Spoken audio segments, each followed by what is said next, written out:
નમસ્કાર દર્શક મિત્રો, @ગુજરાતમાં આપનું સ્વાગત છે। આજે આપણે જે મુદ્દાની વાત કરવા જઈ રહ્યા છીએ તે કોઈ એક શહેર, એક સમાજ કે એક પરિવાર પૂરતો સીમિત નથી।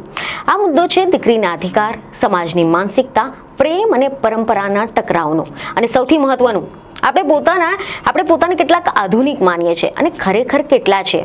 આપણે વાત કરવા જઈ રહ્યા છીએ કે એવા મુદ્દાની કે જે માત્ર એક ગાયિકા કે પછી એક લગ્ન પૂરતો સીમિત નથી। આ મુદ્દો છે પ્રેમ, સ્વતંત્રતા, પરિવાર, સમાજ અને જાતિવાદી માનસિકતા વચ્ચેના સંઘર્ષનો। થોડા સમય પહેલા જ ગુજરાતે એક ચર્ચા જોઈ હતી। જાણીતી ગાયિકા કિંજલ દવે જ્ઞાતિની બહાર સગાઈ કરે છે અને પછી સમાજ, પંચાયત, સોશિયલ મીડિયા બે ભાગમાં વહેંચાઈ જાય છે। કિંજલ દવેની જ્ઞાતિ બહાર સગાઈનો મામલો સામાજિક ચર્ચાનો વિષય બન્યો હતો અને એ ચર્ચા હજુ તો શાંત પણ નથી થઈ ત્યાં તો સુરતમાંથી એક નવો અને વધુ ગંભીર મામલો સામે આવી જાય છે। આરતી સાંગાણીએ તબલા ઉસ્તાદ દેવાંગ ગોહિલની સાથે પ્રેમ લગ્ન કર્યા। ફરક બસ એટલો જ છે કે અહીંયા સગાઈ નહીં પરંતુ લગ્ન થઈ ચૂક્યા છે। આમ તો સુરત શહેર કે જ્યાં ડાયમંડ ટેક્સટાઇલ વ્યવસાય સાથે સંગીત અને કલાનું પણ પોતાનું વિશેષ સ્થાન છે, એ જ સુરતમાંથી ઉદ્ભવેલી એક યુવા ગાયિકા આરતી સાંગાણી આજે અચાનક જ કોઈ નવા ગીત માટે નહીં પરંતુ પોતાના જીવનના સૌથી અંગત નિર્ણય માટે ચર્ચામાં આવી છે। આ એક કહાની એવી છે કે જ્યાં સ્ટેજ પર ગાવાથી ઓળખ મેળવનારી એક દીકરી આજે સમાજની સામે પોતાની જિંદગી જીવવાનો અધિકાર માંગી રહી છે। આ એક એવી કહાની છે કે જ્યાં પ્રેમ લગ્ન આ શબ્દ સમાજ માટે બળવો બની ગયો છે અને એક એવી કહાની છે કે જ્યાં પ્રશ્ન ઊભો થાય છે કે શું દીકરીનું જીવન ખરેખર તેને પોતાનું હોય છે। સુરતની જાણીતી ગાયિકા આરતી સાંગાણી અને તેમના સ્ટેજ પર પરફોર્મન્સ કરનાર તબલા વાદક દેવાંગ ગોહિલ, આ બે નામ આજે રાજ્યભરમાં ચર્ચાનું કેન્દ્ર બની ગયા છે। કારણ છે તેમના પ્રેમ લગ્ન, જેને લઈને પરિવાર, સમાજ, રાજકીય વર્તુળોમાં ઉગ્ર પ્રતિક્રિયાઓ સામે આવી રહી છે। આ કોઈ સામાન્ય ગોસિપ નથી। આ વિવાદમાં દીકરીના અધિકાર, માતા પિતાની ચિંતા, સમાજની મર્યાદા અને કાયદાની ચર્ચા બધું જ એક સાથે ઊભું થઈ ગયું છે। તો ચાલો આ સમગ્ર મામલાને ડિટેલથી સમજીએ કે આખરે આ સમગ્ર વિવાદ શું છે અને કોણ છે આરતી અને તેમના જીવનસાથી દેવાંગ ગોહિલ। તો સૌપ્રથમ તમને જણાવી દઈએ કે આરતી સાંગાણી સુરત અને આસપાસના વિસ્તારોમાં ઓળખાયેલું નામ બની ગયું છે। લગ્ન પ્રસંગો, સામાજિક કાર્યક્રમો, લોકગીતો અને સ્ટેજ શોઝ, આ બધામાં આરતીનો અવાજ છેલ્લા કેટલાક વર્ષોમાં લોકપ્રિય બની ગયો છે। સંગીતની સાથે જોડાયેલા લોકો કહે છે કે આરતીએ બહુ જ નાની ઉંમરે મહેનત શરૂ કરી નાખી હતી અને જ્યારે બાળકો રમતમાં વ્યસ્ત હતા ત્યારે આરતી સ્ટેજ પર ઊભી રહીને ગીતો ગાતી હતી। ઉજાગરા, મુસાફરી, સતત પ્રોગ્રામ્સ, આ બધું જ કરીને તેને પોતાની એક ઓળખ બનાવી છે।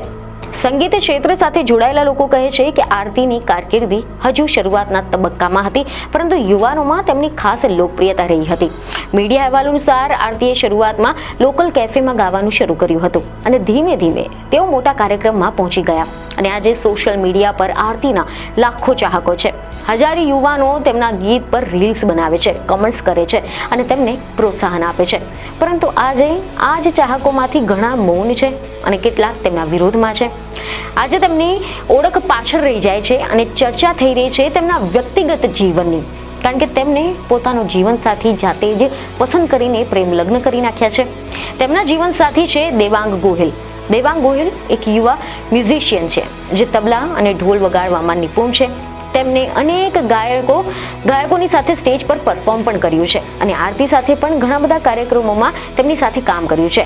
તેમના વિડીયોઝમાં તેઓ વિવિધ સંગીત કાર્યક્રમમાં તબલા વગાડતા નજરે પડે છે, પરંતુ આજે દેવાંગનું નામ માત્ર એક સંગીતકાર તરીકે નહીં પરંતુ આરતી સાંગાણીના કહેવાતા જીવનસાથી તરીકે લેવામાં આવી રહ્યું છે। આજે દેવાંગનું નામ સંગીત કરતાં વધારે એક વિવાદની સાથે જોડાયેલું છે। બંને લાંબા સમયથી કાર્યક્રમમાં સાથે કામ કરતા હતા। સંગીત, તાલ, રિયાઝ અને સાથે પસાર કરેલો સમય, આ બધામાંથી પ્રેમ જન્મ્યો અને એ પ્રેમ લગ્ન સુધી પહોંચી ગયો, પરંતુ અહીંયાથી શરૂ થયો વિવાદ। આ કહાનીનું સૌથી સંવેદનશીલ વળાંક ત્યારે આવે છે 16મી ડિસેમ્બરે। એવા સમાચાર સામે આવ્યા કે આરતી સાંગાણી ભાવનગરના મેંદરડા ખાતે પ્રોગ્રામ પૂરો કરીને બસમાં પરત આવી રહી હતી એવું તેમના પરિવારે જણાવ્યું, પરંતુ તેઓ ઘરે પરત ફર્યા ન હતા, જેથી કરીને બીજા દિવસે એટલે કે 17મી ડિસેમ્બરે આરતીનો ફોન બંધ આવતા તેમના પિતા સંજયભાઈ સાંગાણીએ કાપોદ્રા પોલીસ સ્ટેશનમાં ગુમ થયાની ફરિયાદ નોંધાવી હતી।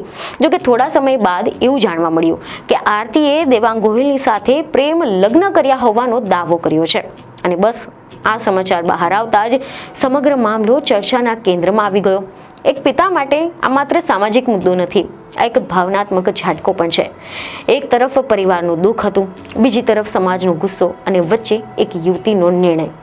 આરતીના પિતા સંજયભાઈ સાંગાણીએ એક વિડીયો મારફતે ખુલ્લેઆમ પોતાનો વિરોધ વ્યક્ત કર્યો હતો. તેમણે કહ્યું કે પરિવારનો વિરોધ કરતો હોવા છતાં પણ મેં મારી દીકરીના સપના પૂરા કરવા માટે સહકાર આપ્યો.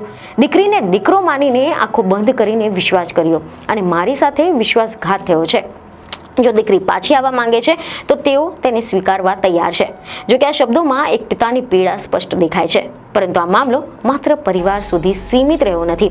એવી ખબરો છે કે પાટીદાર સમાજના કેટલાક લોકો દ્વારા આરતી સાંગાણીનો સમાજમાંથી બહિષ્કાર કરવાની વાતો થઈ. તેમના કાર્યક્રમોનો બહિષ્કાર, સ્ટેજ શો બંધ કરવાની માંગ અને સોશિયલ મીડિયા પર તીવ્ર ટીકા શરૂ થઈ ગઈ હતી. એક ગાયિકા જે થોડા દિવસો પહેલા સુધીમાં સ્ટેજ પર તાળીઓ મેળવી રહી હતી, આજે એ જ સમાજ માટે ઉદાહરણ બની ગઈ, અને એ પણ નકારાત્મક ઉદાહરણ. આ વિવાદની સાથે અનેક દાવાઓ પણ જોડાઈ જાય છે. કોઈ કહે છે કે દેવાંગની ઉંમર ઓછી છે, કોઈ કહે છે લગ્ન થયા જ નથી, માત્ર મૈત્રી કરાર છે. કોઈ સેથો અને મંગળસૂત્ર પર સવાલો કરી રહ્યા છે. ત્યારે આ અફવાઓની વચ્ચે સત્ય શું છે તે ધીમે ધીમે ધૂંધળું થવા લાગે છે અને ચર્ચાઓ કેન્દ્રમાં બની જાય છે. માત્ર એક વાત, આરતીનો નિર્ણય. આ તમામ આરોપો અને દબાણની વચ્ચે આરતી પોતાનો અવાજ ઉઠાવે છે સોશિયલ મીડિયા પર. પ્રથમ વિડીયોમાં તે શાંત પરંતુ દ્રઢ અવાજે કહે છે કે અમે એકબીજાને પ્રેમ કરીએ છીએ. શું પ્રેમ કરવો ગુનો છે? તેઓ સમાજને સીધો સવાલ કરે છે કે બેટી બચાવો બેટી પઢાઓની વાતો કરો છો તો શું પછી દીકરીઓને પોતાનો જીવનસાથી પસંદ કરવાનો અધિકાર નથી? અમે જે કાર્ય કર્યું છે તેનાથી ઘણા લોકોને દુઃખ થયું છે અને લાગણી દુભાઈ છે. તો આના માટે હું તેમની માફી માંગુ છું. હું આશા રાખું છું કે અમારા આઝાદીથી જીવવાનો અધિકારને તમે સમજશો. આ વિડીયો બાદ આરતીની ટીકાનો સિલસિલો ચાલુ રહ્યો હતો. પ્રાપ્ત થઈ રહેલી તાજેતરના એવા સમાચાર અનુસાર લગ્નના સમાચાર બાદથી જ તેમના કેટલાક કાર્યક્રમો રદ કરાવી દેવામાં આવ્યા હતા. અને પછીના વિડીયોમાં આરતી વધુ ભાવુક બની જાય છે. રડતા અવાજે તેઓ જાતિવાદી માનસિકતાની સામે સવાલ ઉઠાવે છે. તે કહે છે કે કોરોનામાં ડોક્ટરની જાતિ પૂછેલી, લોહીની જરૂર પડે ત્યારે લોહી આપનારની જાતિ પૂછો છો. તેઓ કહે છે કે લોહીનો રંગ એક છે તો પછી માણસની વચ્ચે ભેદ કેમ? જ્યાં સુધી મેં સમાજની મર્યાદામાં રહીને બધું કર્યું ત્યાં સુધી હું સારી લાગી રહી હતી. આજે મેં મારા માટે વિચાર્યું તો હું ખરાબ બની ગઈ. તમે લોકો મને કહો છો કે તને સુરતમાં નહીં આવવા દઈએ, આ દીકરીનો બહિષ્કાર કરો.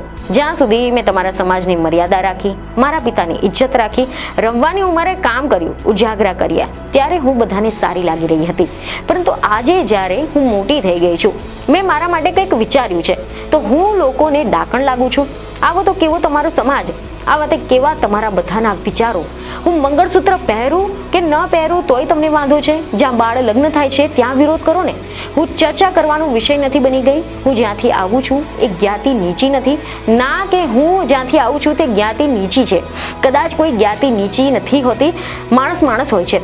આ સિવાય આરતીનો સૌથી ગંભીર પ્રશ્ન સમાજને ઝંઝાડે છે કે જો હું આ દબાણમાં આવીને કંઈક ખોટું પગલું ભરી લઉં તો શું સમાજ જવાબદારી લેશે? સમાજ મારા પિતાને અને આખી દુનિયાને જવાબ આપશે? મારા જીવનને આજે તમે તમારું જીવન સમજી લીધું છે. મારું હસવું ન જોઈએ, બોલવું ન જોઈએ, તમે કહો ત્યાં પરણવું જોઈએ, તમે ના પાડો ત્યાં ન પરણવું જોઈએ. આના કરતાં તો ભગવાન કોઈને દીકરી જ ન બનાવે. આવા સમાજમાં તો ન જ આપે કે જ્યાં દીકરીઓને આજે જીવન જીવવાનો કોઈ અધિકાર નથી. તમને લોકોને એવું લાગે છે કે મારા પપ્પાનું નથી જોયું, પરંતુ તમે તમારા ઘરમાં એવો માહોલ તો બનાવો જેથી કરીને દીકરી કહી શકે કે પપ્પા હું આને પ્રેમ કરું છું, તમે મને અહીંયા પરણાવો. આજે મારી ખુશી મારા ઘરના લોકો નથી જોઈ શકતા તો મને સમાજનું કોઈ જ દુઃખ નથી. તો બીજી તરફ આ મુદ્દો હવે રાજકીય સ્તરે પણ પહોંચી ગયો છે. એવા સમાચાર સામે આવ્યા છે કે પાટીદાર અગ્રણી અલ્પેશ કથિરિયા કહે છે કે આવી ઘટનાઓ માતા પિતા દીકરીઓને સ્વતંત્રતા આપતા ડરી રહ્યા છે. સરકાર પાસે માંગ ઉઠે છે કે પ્રેમ લગ્નમાં માતા પિતાની સંમતિ ફરજિયાત કરવી જોઈએ. આ સમગ્ર વિવાદ આપણને એક મોટો પ્રશ્ન ઉઠાવે છે કે શું કાયદો પ્રેમને નિયંત્રિત કરી શકે છે? શું દીકરીને પોતાની જિંદગી વિશે નિર્ણય લેવાનો અધિકાર છે અથવા સમાજની મર્યાદાએ અધિકારથી ઉપર છે? આરતી સાંગાણી આજે માત્ર એક ગાયિકા નથી, તેઓ એક પ્રતીક બની ગઈ છે પ્રેમ પરંપરા વચ્ચેનું સંઘર્ષનું. આ મુદ્દો ચર્ચાનો હજુ પણ અટકવાનો નથી, કારણ કે આ પ્રશ્ન માત્ર આરતીનો નથી, આ પ્રશ્ન દરેક દીકરીઓનો છે. આરતી સાંગાણીનો કેસ માત્ર એક ગાયિકાની કહાની નથી, આ એક દીકરીની લડાઈ છે પોતાની ખુશી માટે, પોતાના જીવન માટે. પ્રશ્ન એ નથી કે આરતી સાચી છે કે સમાજ સાચો છે, પરંતુ પ્રશ્ન એ છે કે શું આપણે દીકરીઓને જીવવાનો અધિકાર આપવા માટે તૈયાર છે? તો હવે આ વિષય પર તમારું શું કહેવું છે તે અમને કમેન્ટમાં જરૂરથી જણાવો. બીજને ખબર સાથે ફરી મળીશું. ધન્યવાદ.